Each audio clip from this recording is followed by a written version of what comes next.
Hello दोस्तों, welcome back to the science and tutorial education. आपका फिर से एक बार स्वागत करता हूं मैं अपनी class science and tutorial education में। तो आई होप, मैं आशा करता हूं कि आप इस क्लास को एंजॉय कर रहे होंगे।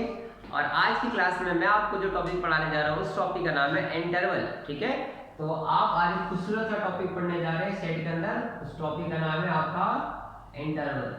ठीक है, तो चलिए आज समझते हैं कि इंटरवल क्या होता है। तो देखो, जनरली जो हमारे पास इंटरवल होता है, तीन तरीके के इंटरवल होते हैं। ठीक है, हाँ, एक होता है ओपन इंटरवल। ओपन इंटरवल को हम कैसे लिखते हैं? Open bracket. ठीक है, इसको बोलते हैं, हम क्या बोलते हैं? Open bracket. ठीक है, यानी कि छोटा सा ब्रैकेट जो देख रहे हो इसको बोलते हैं ओपन ब्रैकेट। तो जब भी ओपन इंटरवल को लिखना होता है तो हम ओपन ब्रैकेट का यूज करते हैं। इसके अंदर एलिमेंट डाल देते हैं ए और बी, ए और बी। तो इसको अगर नंबर लाइन पे रिप्रेजेंट करना होगा तो हम कैसे रिप्रेजेंट करेंगे? ध्यान दीजिएगा कि ये नंबर लाइन, इस ओपन इंटरवल का मतलब क्या होता है? ठीक है, यहाँ पर इस रियल नंबर लाइन पे कहीं ए होगा और कहीं पे बी होगा। तो इसका मतलब ये होता है कि जो दो एंड्स लिमिट है, ए और बी एक इंटरवल है, हम ए से लेके बी तक जा रहे हैं, ए से लेके बी तक जा रहे हैं। ठीक है, बट हम इसमें क्या कर रहे हैं? ए को इंक्लूड नहीं कर रहे, ना तो बी को इंक्लूड कर रहे हैं। इस ओपन का मतलब यही होता है, हमने ए और बी को क्या कर दिया? छोड़ दिया। क्या कर दिया? छोड़ दिया। यानी कि अगर आपने ए को छोड़ा है, यहाँ पर ऐसे ओपन बबल आता है नंबर लाइन पे, ये भी इंडिकेट करता है कि हमने ए और बी को नहीं लिया है, जस्ट ए के बाद का लिया है और बी से पहले का लिया है। ये हो गया ओपन इंटरवल। ये क्या हो गया आपका? Open interval. ठीक है, अगला आपका क्लोज इंटरवल। ठीक है, अगला आपका क्या है? Close interval. तो क्लोज इंटरवल में बस क्या होता है, ये ब्रैकेट जो है आपका स्क्वायर ब्रैकेट से रिप्लेस हो जाता है। स्क्वायर ब्रैकेट ए और बी, स्क्वायर ब्रैकेट ए और बी। तो इसका मतलब ये हो गया कि हमने ए और बी को यहाँ इंक्लूड करना है। क्या करना है? ए और बी को इंक्लूड करना है। ठीक है, तो अगर इसको नंबर लाइन बनाएंगे तो मैं लिखूंगा यहाँ से ए और यहाँ पर क्या है? बी। अब देखो, चूंकि हमने ए और बी को भी इसमें इंक्लूड करना होता है तो हम ए के ऊपर क्या लगाते हैं? Dark bubble. क्या लगाते हैं हम लोग? Dark bubble. ठीक है जी, ये रिप्रेजेंट करता है कि ए और बी को हमने इंक्लूड करा है। क्या करा है? ए और बी को इंक्लूड करा। ठीक है, और एक चीज मैं आपको और समझा दूं, पिछले वाले में मैंने छोड़ दिया। देखो, इसको लिखने का, इंटरवल का लिखने का एक और तरीका क्या होता है कि जो हमारा x है, ठीक है, कोई नंबर x मान लेते हैं, a से बड़ा है और b से छोटा है। ठीक है, यानी कि a से यहाँ पर बड़ा भी है बट यहाँ बराबर भी तो है, क्योंकि हमने a को क्या किया है? इंक्लूड करा है ना। a को क्या करा है? इंक्लूड करा है। यहाँ पर क्या लगाएंगे? ग्रेटर देन इक्वल टू और less than equal to b। अगर यही अपन ओपन ब्रैकेट रहता तो क्या लिखते हैं? बस a, x जो है a से बड़ा है और b से छोटा है। यहाँ पर इक्वल टू का साइन नहीं आएगा। क्यों नहीं आएगा? क्योंकि ओपन ब्रैकेट में हमें ए और बी को छोड़ना होता है, हाँ, एक्सक्लूड करना होता है। यहाँ पर क्या करना होता है? इंक्लूड करना होता है। इसीलिए मैंने यहाँ पर एक जो x जो है a से बड़ा है और बराबर है और b से छोटा है और बराबर है। नंबर लाइन में कैसे डिनोट करते हैं? डार्क बबल से। कैसे? यानी कि a और a से चला और a को भी इंक्लूड करा और b को भी इंक्लूड कर लिया। ठीक है, बाकी समझ में? ये हो गया हमारा क्लोज इंटरवल। इसको क्या बोलते हैं हम लोग? Close interval. तो क्लोज इंटरवल को लिखने के कितने तरीके? एक तरीका, दो तरीका और तीन तरीका। तीन तरीके से हम इंटरवल को लिख सकते हैं। अगर ऐसा लिखा होगा तो आप समझना कि ए से बी के बीच की सारी value including a and b. ऐसा लिखा होगा तो समझना ए से बी की सारी value excluding a and b. ठीक है, एक होता है सेमी क्लोज इंटरवल। बस आपने जो दो पढ़ लिया इसी के आधार पे तीसरा बना दिया गया। तीसरा कुछ खास नहीं है, इसी चीज का रेप्लिका है। जैसे देखिए, एक को मैंने क्लोज कर दिया और एक को मैंने क्या कर दिया? बंद, ओपन। ठीक है, एक को क्लोज दूसरे को ओपन। तो जैसे मान लो मैंने ए ले लिया, यहाँ बी ले लिया, इसका मतलब क्या हुआ कि ए को इंक्लूड करना, बी को नहीं करना। इसको अगर लिखना होगा ऐसा इंटरवल में लिखना होगा तो कैसे लिखेंगे? x जो है a से बड़ा है और बराबर है, b बड़े का साइन है और बराबर है, बट b से क्या है? छोटा है। b के तो बराबर नहीं होगा ना, क्योंकि b को एक्सक्लूड करना है। ठीक है, या तो ऐसे लिख लो या तो ऐसे लिख लो। और इसी को नंबर लाइन पे कैसे करेंगे? a लिख देंगे, यहाँ पे a को इंक्लूड करना है ना, ए की जगह क्या लगा देंगे हम लोग डार्क बबल, बी को क्या करना है एक्सट्रूड करना है तो बी की जगह क्या लगा देंगे ओपन बबल। ठीक है, यानी कि ए से बी को और इस लाइन को थोड़ा डार्क कर देते हैं ताकि हमें पता चलता है कि ए से बी के सारे वैल्यूज को हमने लिया है नंबर लाइन पे। ठीक है, तो ये आपका हो गया सेमी क्लोज इंटरवल। ये इनक्लोज इधर भी हो सकता है, ये सॉरी ये ओपन इधर भी हो सकता है और ये क्लोज इधर हो सकता है, इसको हम चेंज कर सकते हैं। तो तीन तरीके के ब्रैकेट हमने पढ़ लिए, क्लोज, ओपन और सेमी क्लोज, और उसको इंटरवल में कैसे लिखते हैं ये भी हमने पढ़ लिया। अब देखिए एक चीज मैं आपको बताता हूं कि जनरली हम जो ब्रैकेट देखते हैं, क्लोज ब्रैकेट, ओपन ब्रैकेट और ये हो गया कर्ली ब्रैकेट, ये क्या हो गया कर्ली ब्रैकेट। तो आपने क्या देखा कि जब मैं कंटिन्यूअस नंबर लिख रहा था, कंटिन्यूअस का मतलब कि ए से चला और बी पे खत्म किया, तो इनके बीच की सारी वैल्यू को मैंने इंक्लूड कर लिया। क्या कर लिया? इंक्लूड कर लिया। तो ये कंटिन्यूअस सेट ऑफ नंबर हो गए। कैसे नंबर हो गए? कंटिन्यूअस, यानी कि एक भी नंबर को नहीं छोड़ा जा रहा है। ए से बी के बीच में इस रियल नंबर लाइन पे जितने भी नंबर है, जितने भी नंबर है सबको लिखा जा रहा है। तो जब भी कंटिन्यूअस डेटा लिखना होता है तो हम ये दोनों को ब्रैकेट का यूज करते हैं। जब भी कंटिन्यूअस डेटा को लिखना होता है तो हम ये दोनों ब्रैकेट को यूज करते हैं। लेकिन जब हमको डिस्क्रीट सेट ऑफ डेटा लिखना होता है, डिस्क्रीट सेट ऑफ डेटा का मतलब क्या होगा बच्चों कि जैसे मान लो हमारे पास ये एक नंबर लाइन है, ये एक नंबर लाइन है और इस नंबर पे मैंने कहा कि सिर्फ आपको 1 लेना है, 2 लेना है, 3 लेना है और 4 लेना है। तो जिसको लेते हैं उस पे डार्क बबल लगा देते हैं। ठीक है, 1 को काउंट कर लिया, 2 को कर लिया, 3 को कर लिया, 4 को कर लिया। अगर इसको ब्रैकेट में लिखना होता है तो हम यूज करते हैं कर्ली ब्रैकेट। तो कर्ली ब्रैकेट का यूज होता है डिस्क्रीट सेट ऑफ डेटा लिखने के लिए। क्या लिखने के लिए? डिस्क्रीट मतलब अलग अलग, कंटिन्यूअस नहीं। इसका मतलब सिर्फ मैंने 1 ही लिया है, 2 लिया है, 3 लिया है, 4 लिया है। अगर इसको मैं ऐसे लिख दूं 1 से लेकर 4 तक तो ये सारे एलिमेंट आ जाएंगे। समझ में आया अंतर? अगर मैं इसको लिख दूं तो 1 से लेकर 4 तक सारे आ गए इंक्लूडिंग 1 एंड 4। ठीक है, तो आप तीनों ब्रैकेट का अंतर समझ में आया क्या क्या कब कहां यूज होता है? ठीक है, इसका सिर्फ डिस्क्रीट जो चाहिए वही, जो चाहिए वही, इसीलिए सेट में ये यूज होता है, सेट में ये यूज होता है ना? समझ में आई बात?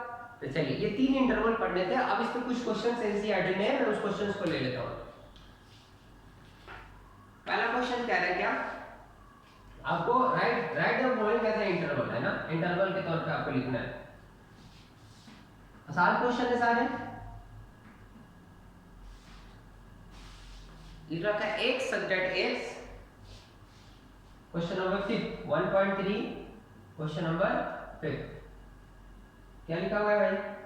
x such that x is an element of R, comma।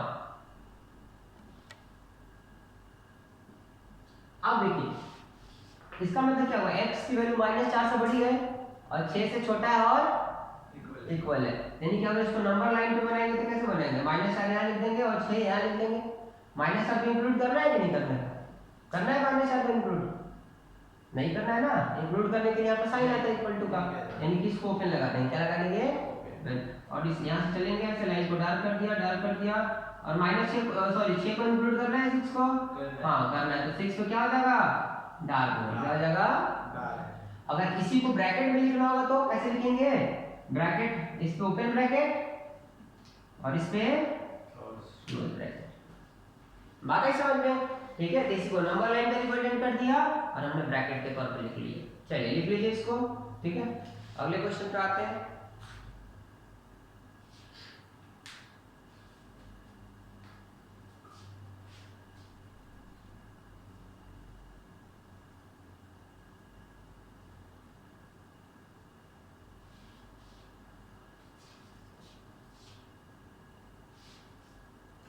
Second question कुछ इस तरीके से है।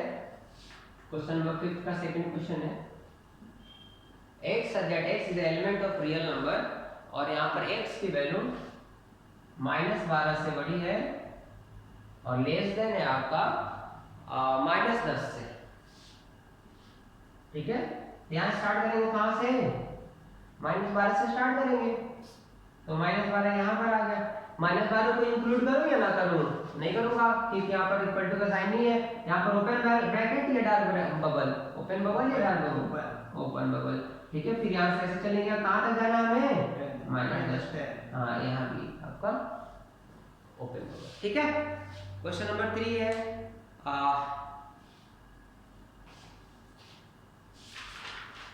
क्वेश्चन नंबर 3 आपका दे रखा है कि x की वैल्यू 0 से बड़ी है और 7 से छोटी है, 7 से छोटी है, यानी कि 0 को इंक्लूड करते हुए 7 को एक्सक्लूड करना है। ठीक है, तो 0 को इंक्लूड कर लेंगे, 0 हो गया, इस पे आपका डार्क बबल और यहाँ पर क्या हो जाएगा 7। ठीक है, 7 पे क्या हो जाएगा ओपन बबल, और इसके बीच वाली लाइन को क्या कर देंगे, हल्का शेड कर देंगे। ठीक है, अगर इसी को ब्रैकेट में लिखना होगा तो 0 पे क्लोज ब्रैकेट या ओपन ब्रैकेट, क्लोज ब्रैकेट। कैसा ब्रैकेट?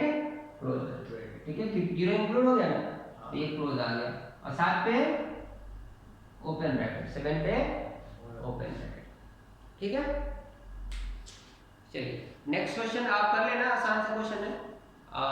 चलिए अब जो क्वेश्चन नंबर 7 है, 7 में क्या दिया हुआ है, ऐसे दिया हुआ है और आपको ऐसे लिखना है, इस तरीके से दिया हुआ है और आपको सेट बिल्डर फॉर्म में लिखना है। कैसे लिखना है पता नहीं, इसको सेट बिल्डर फॉर्म कहते हैं, x सब्सट्रैक्ट x। ठीक है, तो क्वेश्चन नंबर 7 भी आपके लिए बिल्कुल ही मक्खन है, देख लेते हैं सब।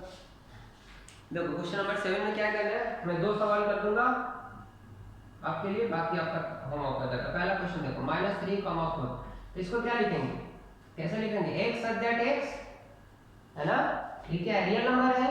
ठीक है, is element of real number, और x कहां से स्टार्ट हो रहा है, -3 से, -3 से x बड़ा है और 0 से छोटा है।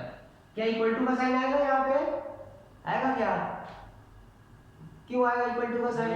हाँ, क्योंकि यहाँ पर ओपन ब्रैकेट है, क्या है, ओपन में इक्वल टू नहीं आता, ओपन में इक्वल टू नहीं आता है। ठीक है, अगला क्वेश्चन है। ठीक है, ठीक है, अगला क्वेश्चन देखिए, 7 का दूसरा क्वेश्चन, यहाँ पर 6 है, क्लोज ब्रैकेट है, यहाँ पर 12। ठीक है, तो इसको कैसे लिखेंगे, एक बार खुद से बोलना, आप लिखेंगे ना ऐसे, x subtract x is element of real number है सारे। ठीक है, 6 से 12 के बीच में तो नंबर है लिखना, और x की वैल्यू 6 से बड़ी है और बराबर भी है, और 12 से छोटी है और बराबर भी है। ठीक है, तो आई होप ये चीज आपको समझ में आ रही होगी, है ना, तो आप फटाफट इस क्वेश्चन को कंप्लीट कर लो। बाकी के 3 और 4 है ना, देखते हैं 3, 4 में क्या है। 3, 4 में यहाँ पे ओपन कर दिए, क्या कर दिए यहाँ पे, जब ओपन कर दिए तो यहाँ क्या कर देंगे हम, ठीक है, यहाँ से वो इक्वल टू का साइन हटा देंगे। ठीक है, चलिए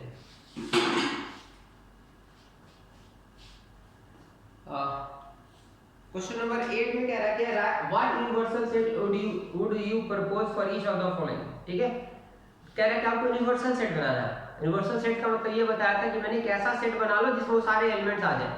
ठीक है, तो क्वेश्चन नंबर 8 का पहला क्वेश्चन है the set of right triangle, the set of right triangle. इसके लिए एक बड़ा सेट कौन सा बना दोगे, the set of all triangles, set of, और उस सेट ऑफ ऑल ट्रायंगल्स में सारे आ जाएंगे, राइट एंगल, ऑब्ट्यूज एंगल, है ना, एक्यूट एंगल, सारे ट्रायंगल्स आ जाएंगे। बात है समझ में, तो इसके लिए यूनिवर्सल सेट क्या लिखोगे, the set of all triangle, the set of. Question number 8 का ही दूसरा पार्ट है द सेट ऑफ, हाँ, सेट ऑफ आइसोसेलेस ट्रायंगल, तो इसके लिए भी हम ऑल ट्रायंगल्स का बना लेंगे, क्या बना लेंगे, ऑल ट्रायंगल्स का। ठीक है, क्वेश्चन नंबर 9 में क्या कह रहा है कि 3 सेट दे रखे ए, बी और सी।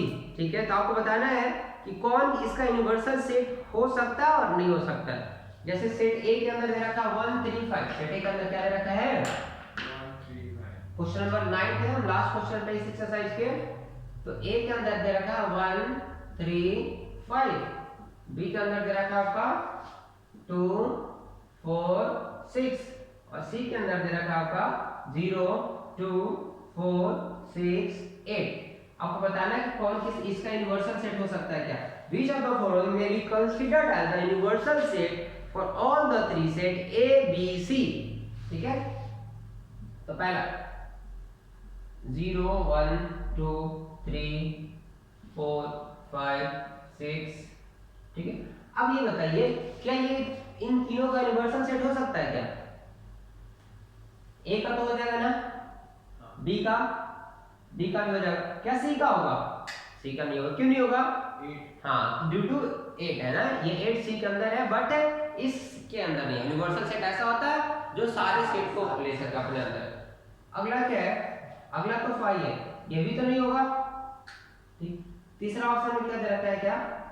0 1 2 3 4 5 6 7 8 9 10, ये बताइए ये है इसका आपका यूनिवर्सल सेट है ये, यानी कि ये आपका ए हो जाएगा, ठीक है। आई होप ये चीज आपको समझ में आई होगी। तो इस तरीके से हमने अपने एनसीईआरटी के एक्सरसाइज 1.1 1.2 1.3 टॉपिक पढ़ने के साथ साथ हमने क्वेश्चन भी कर लिया है, ठीक है। तो अगली क्लास में हम आगे की एक्सरसाइज को देखेंगे, अगला टॉपिक पढ़ेंगे। तब तक के लिए bye bye, thank you, take care.